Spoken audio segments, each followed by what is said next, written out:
3 ng hapon, ito ang maririnig sa Barangay Buli sa Batu, Leyte.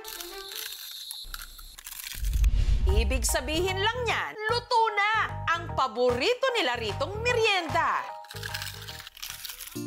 Gawa ito sa kamoting kahoy, manipis at pabilog ang hugis nito. Sinlaki ng plato at para mas sumarap, binubuhusan nila ito ng latik. Ang tawag nila rito, kabkab sa latik. Lamig tayo!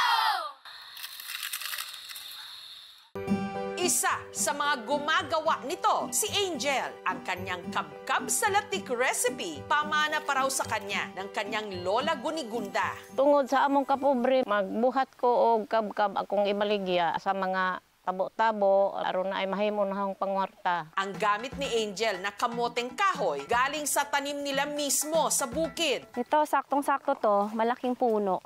Marami tong laman. Ay, ang dami. Hinugasan niya ang mga ito sa sapa. Binalatan. At ginayad sa kung tawagin nila, banguran. Tapos ito yung medyo mahirap na step kasi kakad ka rin siya isa-isa. Sunod itong hinulma sa ginupit-gupit na dahon ng saging. Pa-flatten natin siya ng dahan-dahan. Hanggang sa mag-shape po siya na kasing laki ng plato. At saka isinalang sa kumukulong tubig. For 1 minute po ito. Tapos pag nagkulay paste na po siya, pwede na po natin siya tanggalin. Ang nahangong kabkab pinatuyo ni Angel sa kanilang bubong. Kinabukasan,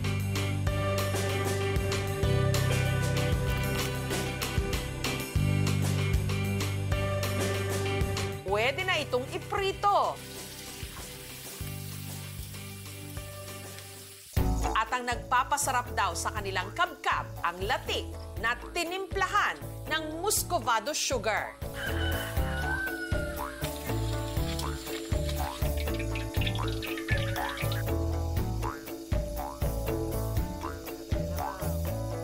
Unique iya lasa, gidagdagan siyang latik. Lami gyud siya na combination. Crunchy pud siya. Paborito namang merienda ng mga tiga-Badok sa Ilocos Norte, pamana rin ng kanilang mga ninuno para itong minatamis na chichirya na gawa sa pinatuyong papaya. Pero ang gamit dito, hindi ang bunga, kundi ang mismong puno nito. At ang tawag nila rito, ingkalte. Isa na nga lang daw ang marunong magluto ng ingkalte gamit ang puno ng papaya. Ang magsasakang si Richard. 15 anyos lang daw siya nung natutong magluto nito. Yun ang gusto yung customer. Natutunan ko po, ma'am, sa mga magulang ko nagluto ng ganon. Ang gamit daw ni Richard noon pa man ang puno ng lalaking papaya o yung papayang hindi namumunga. Madali naman kumuha ng papaya, ma'am, pero yung mag-slice medyo mahirap. Kailangan may bilad para makuha yung texture. Ang nagpapatamis dito, katas ng tubo na kinolekta niya gamit ang dadapilan. Malaking tulong ito para makaluto. Pagkatapos, isinalang ito sa malaking kawa para gawing pulot o molasses. Kapag lumapot na, pwede nang ihalo ang pinatuyong puno ng papaya. Binibitin namin para hindi dumikit sa paglutuan. Kasi pag dumikit na uulog yung mga linuluto namin. Sarap naman, para yung kamuting kahoy na tinuluto lang nila. Ang Ilocano bilang matipid, bilang masinop at mga taong ayaw nag-aaksaya ng kung anong meron sila, ginagawa nila ng paraan na kung saan ang lalaking papaya na hindi makapagbigay ng prutas ay pwede pa rin kainin. Dito naman sa kabundukan ng Banawe sa Ifugao,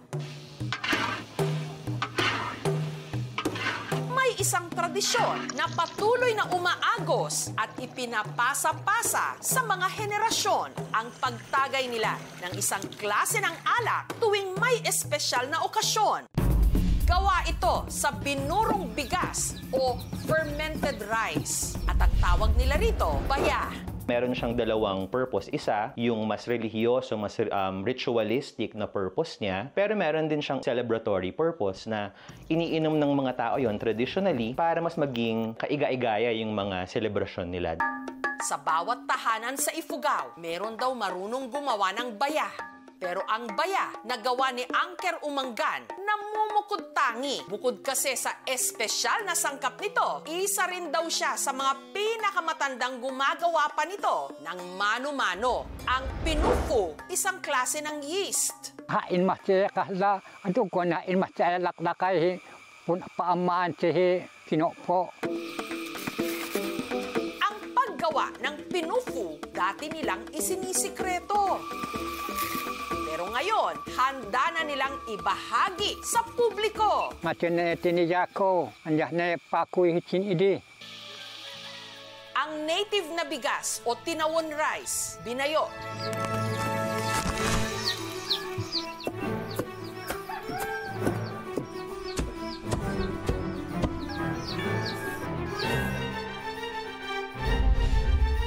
Sunod itong binuhusan ng tubig. Opolon hanan ikayo sen pokah an nitip harais. Nilagyan ng ugat na kung tawagin ongwod. Para maaman hi umi masya na pumanglo tanan aon wod.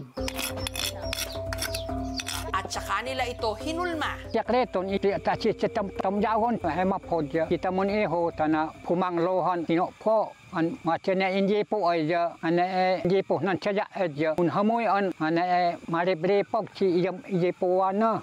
Si Ramon gumagawa ng sarili niyang rice wine o baya.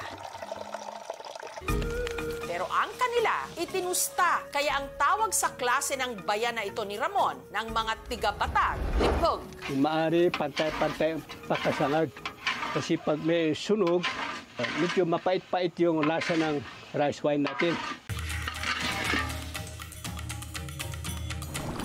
Kulo-kulo na, dahan-dahan na ilalagay itong roasted sticky rice.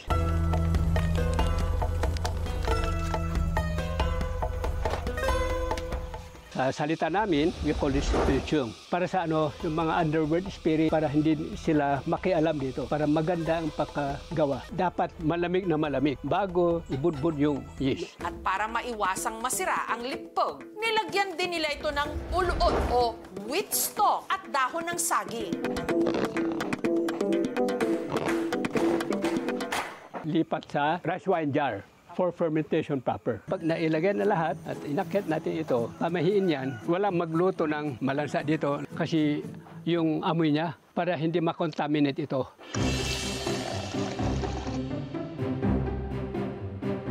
Hindi po maano sa lalamunan, wala pong pait. Medyo matamis and smoky yung amoy niya. Etong lipog na to ay isang napaka-importante na artisanal na produkto, napakahalagang elemento ng ating katutubong kultura.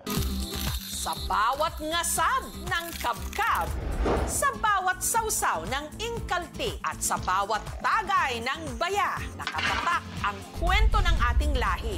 Hindi lang ang mga ito basta pagkain, kundi pamanang panlasa, alaala at kultura.